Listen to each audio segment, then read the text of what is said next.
we're not overrated. We've been playing like this for about the last 4 to 5 ball games, whether you win or lose. And what we've got to do is look in the mirror as coaches, as players, as tradition. This is the Mecca of women's basketball, is Tennessee. And I took my kids to the Hall of Fame today. I wanted them to see who the Nashville Business College and the Wayland Flying Queens and the Redheads, and see all the championships that was won, and particularly ours in 2011. I've got talent on this team. I've got leadership on this team.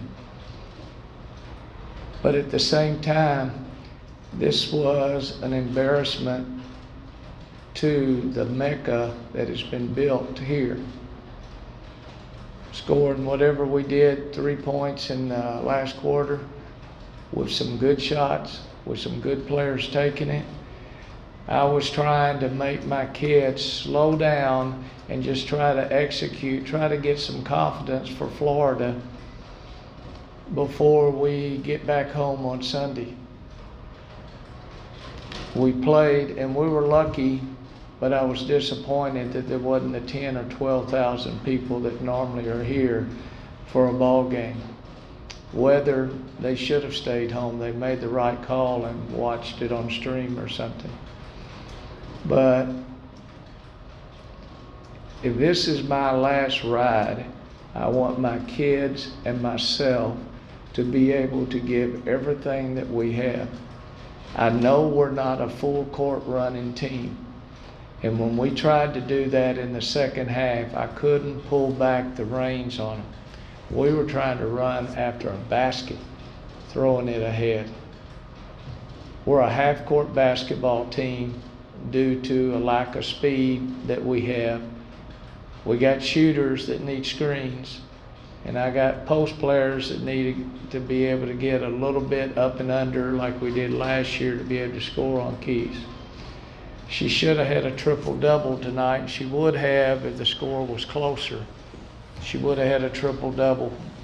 But she's a great player, has turned herself in. Here's the difference. Horston can go just like a Michael Jordan or a Kobe or anybody and go 7 for 23 or whatever. I didn't see too many missed shots. I mean bad shots. I saw somebody taking the shots that we were giving her, but then she fills up the rest of the stat sheet.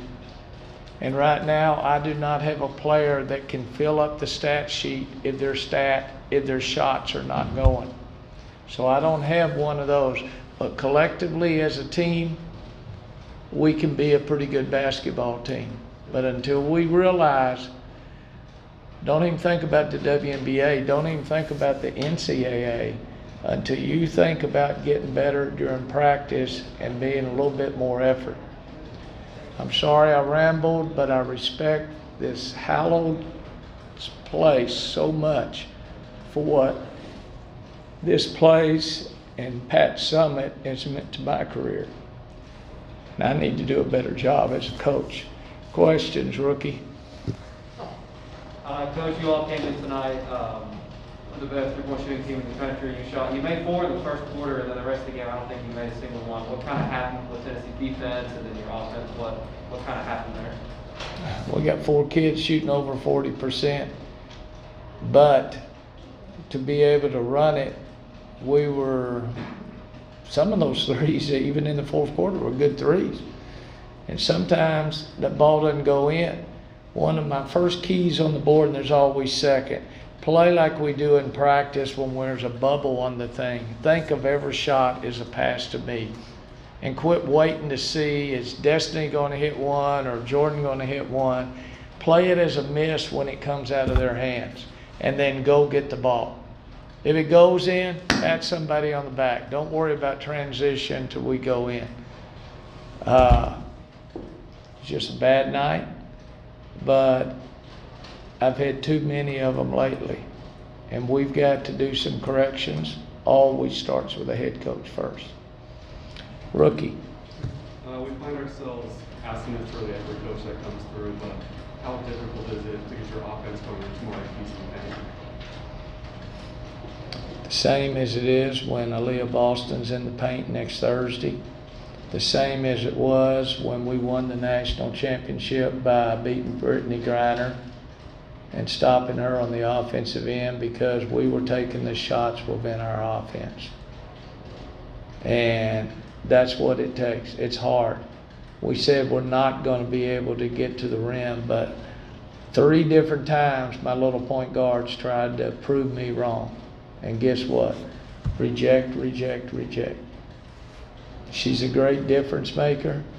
And she even came off of a screen once and got a tip on the ball. Hopefully y'all gave her a block on that at the free throw line in the second half because she made us look short. The play that Destiny was talking about at the end of the first quarter, that's poor coaching if my team doesn't know to go for one shot and run our play and get the last shot off. And then we allowed them to get momentum on that because that's undisciplined senior and junior kids running that particular play. And we've got to do better. Yes, sir, ma'am. When Ray Burrell came in the game, especially with that shot at the end of the first, it kind of changed the feeling of the game. What does she have? What impact does she have as a player, just being in the game? She's what everybody else wants to be. She's going to be a pro. Once she gets back to full speed, she's playing, it looks like about 60 or 70.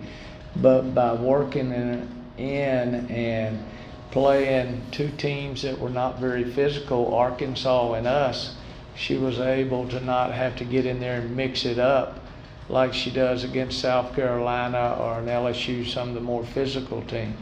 So she was able to just play within herself, get her feet wet, and she's going to be fine. She better be fine before she goes to Ole Miss because they're pretty physical. But Ray Burrell is a great player. Yes? Coach Blair, I noticed the Pat pin in the purple. I'm just wondering if that was intentional for Alzheimer's awareness. And then what was in the box that Kelly gave you before? That's between Kelly and I. I don't think it needs to go on the print, but I will enjoy it. Okay. But we back Pat. I've always backed her. Okay? And since we're not playing during that so-called week, I saved one of my best suits, and that's a Hickory Freeman, to bring it out and to wear this to honor Pat. The Marine Corps honors all of us servicemen and women, and I was a Marine, and so was my police officer right there. So, but we back Pat. TV people? Yes, ma'am. Coach, not the results that you wanted, but what was it like for you to presumably coach one last time here at Thompson Bowling Arena? And it looked like you were taking in the moment a little bit at the end there. What was going through your head? You take in the moment. I missed the normal 10 to 14,000 that you have here. You've got very knowledgeable fans. And you've got a team that has a chance to go very far this year. But we have a chance to beat you in the SEC tournament. But we got to find a way to get better before that. And I had a lot of kids that were in that ball game last year that we won 90 to 80 at our place. We got to get better. I've got some kids that are in a slump right now. And that's the biggest thing to do it. But when you're in a slump, you find the gym on your own. And you work, and you got sweat coming off. You don't go to a doggone shoot machine and say, I've got 250 shots up. That's not how you get better. You work on your game, you honor the game, and you just find a way to get better. And we're embarrassed about the loss as a team, but we will be back.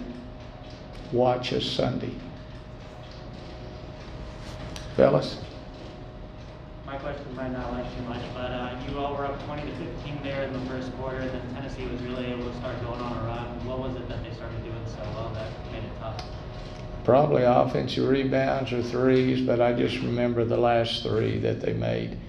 And that just shows a poor coaching job that I cannot teach my kids how to make that play to allow the momentum play to happen after we had played so well in the first quarter. And that's, you come back, you're deflated, they're higher than a kite. That was the biggest shot in the first half. Not what they did to us in the second quarter, but the shot before the quarter. And give them credit for making it. They had to play good defense before, and we tried to challenge Keys one more time, and that wasn't very smart on our part. Anything else? You didn't ask me to ask a question. I was going to ask a generic one. What's your best advice to all of us in this room? Obviously, you're a wise, older man than me, obviously, not trying to date you or anything, but what's your best advice to all of us? Get the story right. Create a story.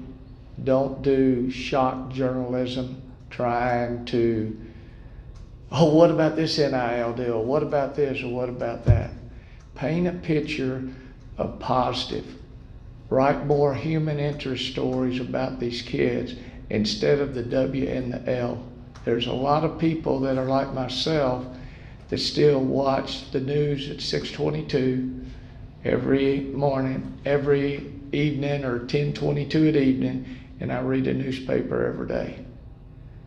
The newspaper means a whole lot to me. Find something that you can do to create yourself in this sport. Okay? We got to find out how to get more people to come to Knoxville to see the Basketball Hall of Fame. That's one thing. We can start right there. We've got to find our way, but we need more positive instead of picking up that front page of the paper and reading all the negativity or the Republicans and Democrats. Just nobody's together on the same page. So be on the same page. Don't be afraid of making a mistake. But when you make a mistake, here's the problem with our world. Adults do not admit to mistakes. You justify. When you make a mistake, we're coaching 18 to 22-year-olds that say, my bad. Can you say that? If you screwed up something, the editor didn't catch it on a typo or something, or you asked the wrong question or something like that, it's not all about Antonio Brown. It's about Tampa Bay, who came back and won the game. That's the story. All right, I've rambled too much. Thank y'all. Appreciate it.